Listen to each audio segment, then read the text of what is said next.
Hello Final Fantasy followers, fans, fanatics, and everything in between. Welcome to my first official video on this channel. Final Fantasy is my favorite video game series of all time. I've played almost every one and obsessed over a number of them since I was a kid. I've always loved the stories, the characters, and the worlds, ever since playing Final Fantasy VI on the Super Nintendo when I was about 6 years old. Over the years, I wondered what would happen if the worlds collided and everyone got to fight alongside and against each other. Then Dissidia came out for the PSP, and oh my god, that was amazing. The main characters from my favorite games flying around, throwing meteors at each other, and engaging in fast-paced technical combat. Yes, please. I don't even know how many hours I put into Duodecim, and I still play it to this day, but I always felt like one thing was missing. The characters never really worked on the same battlefield as a team. I mean, sure you had support characters, but that's not the same thing. Then Dissidia Arcade came out in 2015, and there it was. 3 vs 3 combat, 50 plus character goal. My dream game was released in Japanese arcades. It existed, just outside of reach. All I could do was hope that it would come out on home consoles in North America. So there I was, working on setting up a YouTube channel. It was going to be one of those video essay channels talking about stories in different mediums. And BAM! Out of nowhere, the Dissidia Final Fantasy NT trailer was released. Early 2018. The hype was real. Not long after that, the date was announced. January 30th. Earlier than anyone was expecting. And well, now this is a Dissidia channel. Huzzah! So join me on this hype train while we make our way towards January 30th and talk about our hopes and dreams for this beast of a game.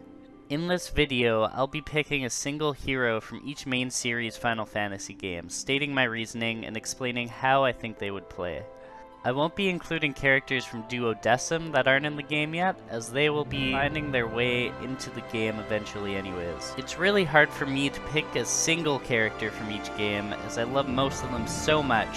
So it took me some time to think up who had the best characterization to fit into the story, or who would add the most interesting gameplay mechanics. So here we go! Final Fantasy I was probably the most difficult when looking for a hero to incorporate, since the 4 main heroes are more or less substitutes for the player and don't actually have canonical names. While I could look to them for a hero to add, I'd run into awkward situations like naming a character something like White Mage of Light? Yeah, no. So I looked outwards at characters you meet on your journey. The one character I found most interesting in that game has always been Matoya.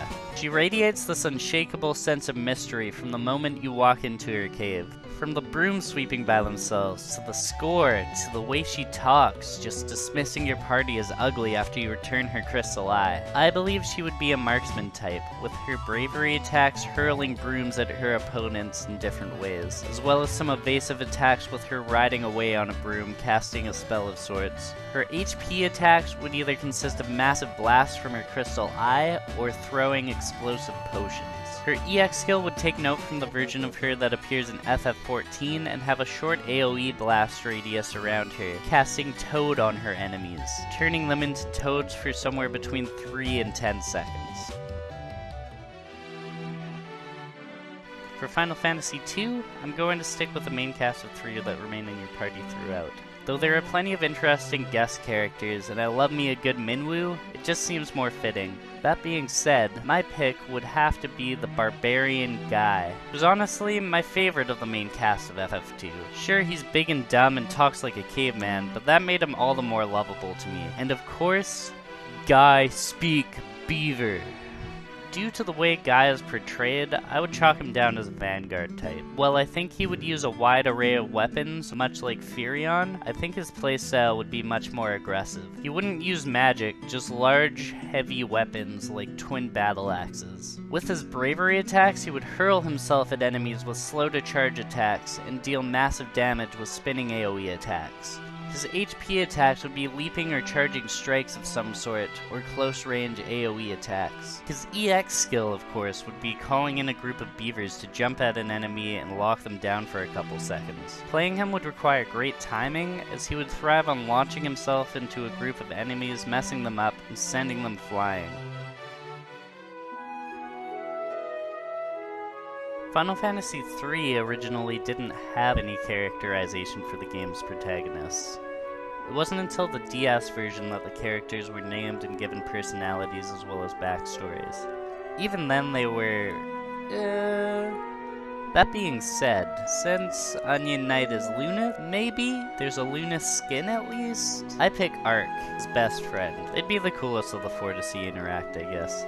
In terms of playstyle, Ark would be a specialist and function similarly to Onion Knight. He would start in his Onion Knight job and could switch into two others, either using his magical or physical attacks. The jobs, however, would be Geomancer, one of the coolest jobs in the series in my opinion, or Viking. Geomancer would be stronger on the ground and use long-ranged elemental attacks to make the ground literally lava, while Viking would be stronger in the air using twin battle axes, swinging in a wide radius. His HP attacks would range from longer-range AoE magic attacks like Earthquake and short-range physical attacks.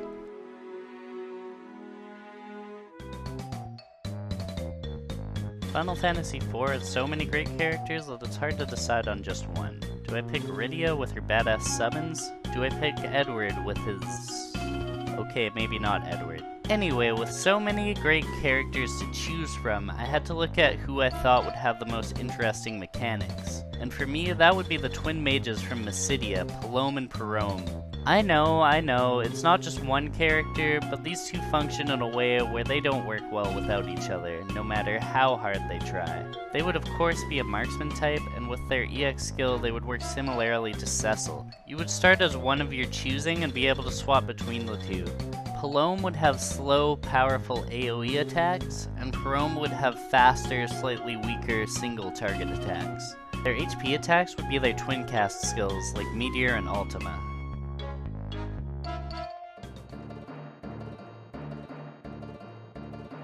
Final Fantasy V, we return to the old 4 Warriors of Light formula, except this time the characters have their own personalities that bounce off of each other, which is a lot of fun and makes my pick much easier than 1 to 3. Since all of the characters played the same, I decided based on personality, and few characters have more personality than everyone's favorite pirate queen, Faris. I feel like she'd have some hilarious interactions with the rest of the cast and would be a welcomed addition to the team. She would be a specialist and function similarly to Butts with her bravery attacks, where she has attacks from a variety of different jobs and she gets buffs as she masters them. Yeah, his name's Butts.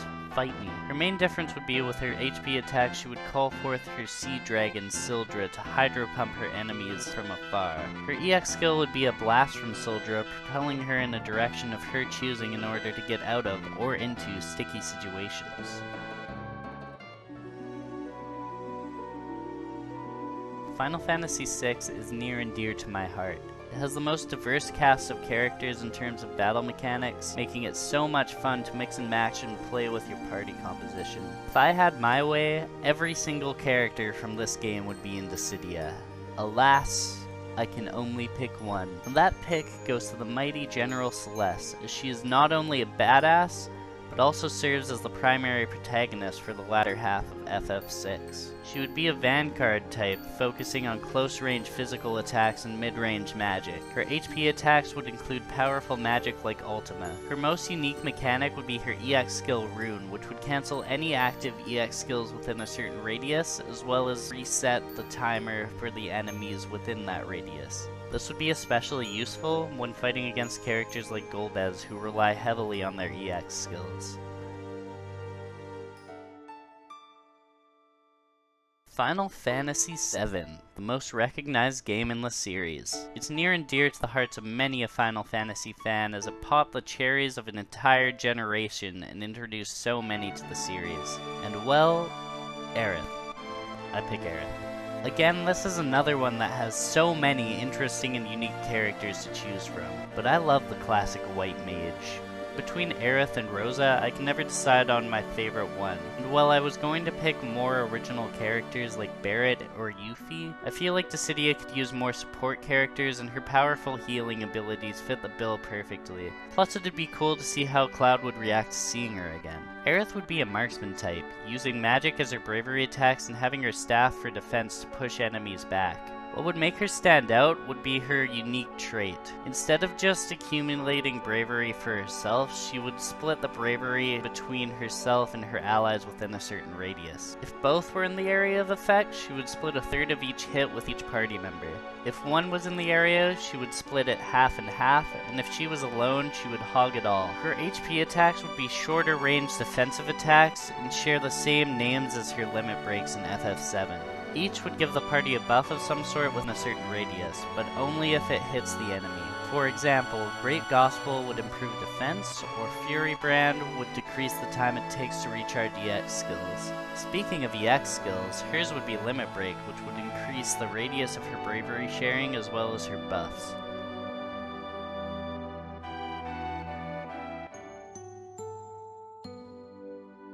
Final Fantasy VIII. Man, does this game make me feel things every time. This is mostly due to the relationship that develops between Squall and my next pick, Rinoa. Cheesy as that may be, I've always loved a good love story, and man is this one a ride. So while I'd love to see Quistis throw down some blue mage badassery, any chance I get to see Squall and Rinoa on screen together I will take. Plus her weapon is really cool. Rinoa would be a mid-range assassin type, much like Kuja, and her bravery attacks would consist of a combination of quick magic attacks and firing from her blaster edge. Her HP attacks would be her attacks using her dog Angelo, such as Angelo Cannon and Angelo Strike. Her EX skill would be her Angel Wings transformation, increasing the speed and damage of her attacks.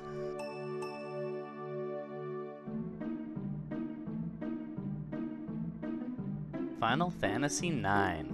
This game embodies everything that I associate with Final Fantasy. It celebrates everything that came before it and marks the end of an era, paving the way for something new to come. I play this game annually, and man, that magical feeling that comes with it never goes away. The story is fantastic, and the characters are the most well-developed the series has ever seen, in my opinion. Speaking of characters, when you think of Final Fantasy, what image immediately pops into your mind? Okay, let's pretend Cloud Strife never existed for a sec. That's right, the iconic Black Mage, which has more or less acted as the series' mascot since the beginning. So it's almost obligatory for Vivi, everyone's favorite Black Mage, to enter the field of battle.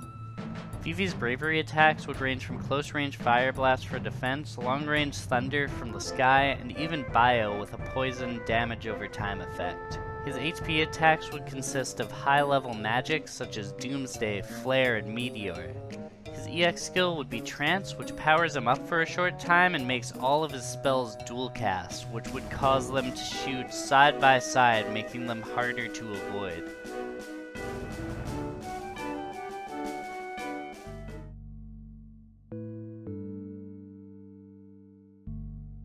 Final Fantasy X launched a new era for the series. Sakaguchi, the series creator, had left the series, and Nobuo Uematsu, the series composer up until now, was on the verge of retirement and only focused on a portion of the score for this one. It was time to pass on the torch, but there was one thing that didn't change with this game. He continued the tradition of providing a great story with great characters. Each hero plays off of each other so well. Warren is one of my favorite characters of all time, Lulu was always badass and full of wisdom, and Kamari was a cool take on the Blue Mage. But the hero I most want to see in Dissidia is Wakka, mostly because his weapon of choice, a ball, is so weird and different. I see Wakka as a shoot type that throws his ball at enemies with mostly single target attacks. His unique trait would be that some of his attacks would have a chance to debuff his opponents. He would have abilities like Dark Attack and Silence Attack to help control the battlefield. HP attacks would be elemental attacks with different effects, and his EX skill would be his Elemental Reel, which would make his next HP attack either a combination of elements or a supercharged elemental attack with a larger hitbox.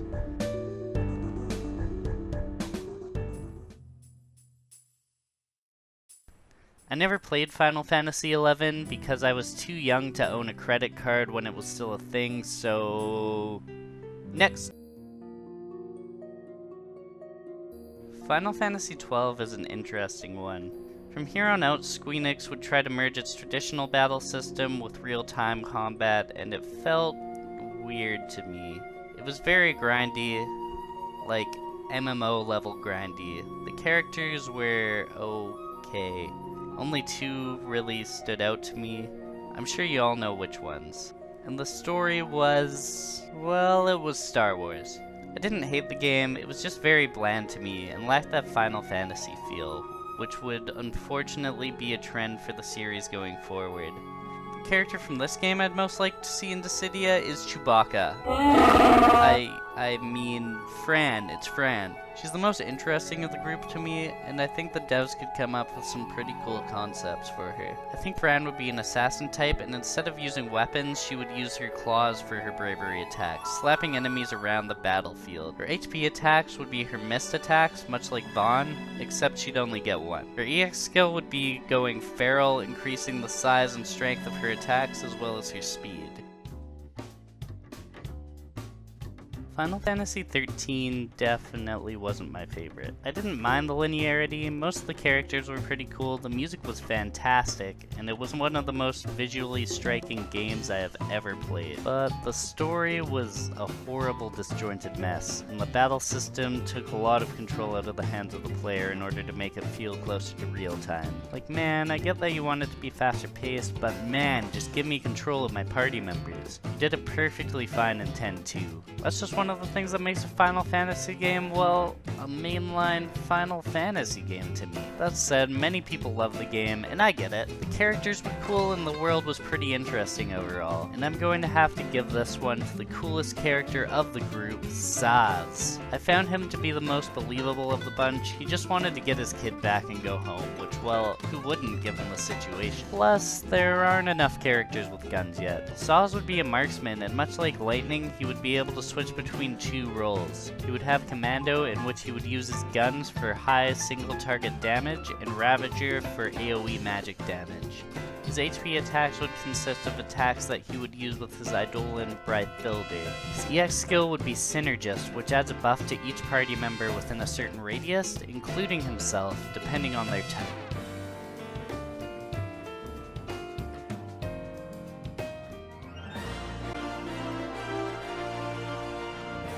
Final Fantasy XIV is one of the most Final Fantasy feeling games we've gotten in a long time, and it's an MMO.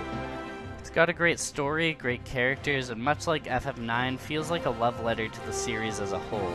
For those of you that love Final Fantasy but didn't pick it up because it's an MMO, I recommend. It's a real treat to play. Anyways, I picked Thancred, no doubt about it.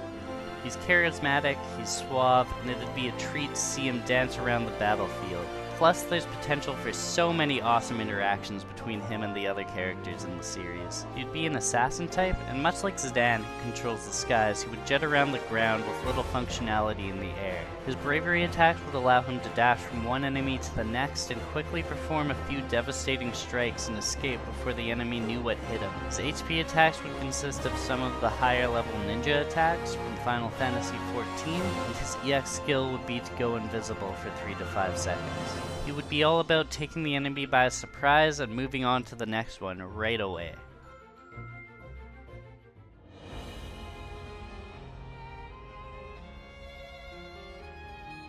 And finally, Final Fantasy XV. This is the first FF game that actually made me angry. I was hyped from the first Versus 13 trailer. It looked awesome.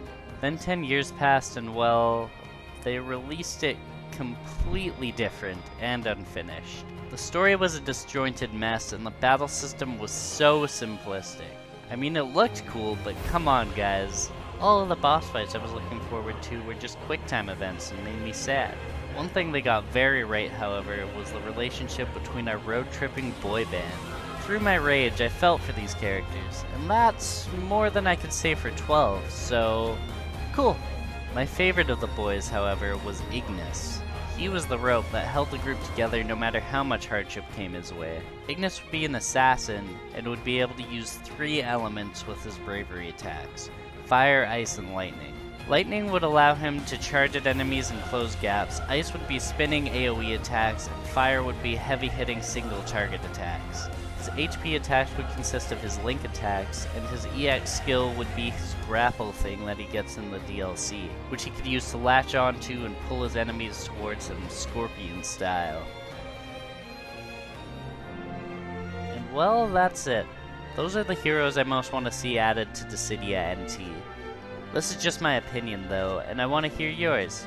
What heroes do you most want to see added to the game? How do you think they'd play? Do you think the characters I mentioned would play differently? Let me know in the comments so we can nerd out about Final Fantasy together. And if you liked this video and want to see more stuff about Dissidia, I'll be posting gameplay and tutorials about the mechanics and characters weekly after the game's release. So if you creep down to the subscribe button, you can stay up to date. Also, if you follow this channel on Twitter, creepycrawly_p, you'll be able to keep up with what's going on with the channel and vote for who you want me to cover first. Also, if you're hungry for more Dissidia info and want to learn more about how to play the game, check out Beef3GHP for tutorials about mechanics, Trueblade Seeker for character breakdowns, and Jeg Hansman for commentary on high-level gameplay. I'll leave links in the description below. And finally, if you creep on by next week, I'll have a list of villains I want to see added, so stay tuned.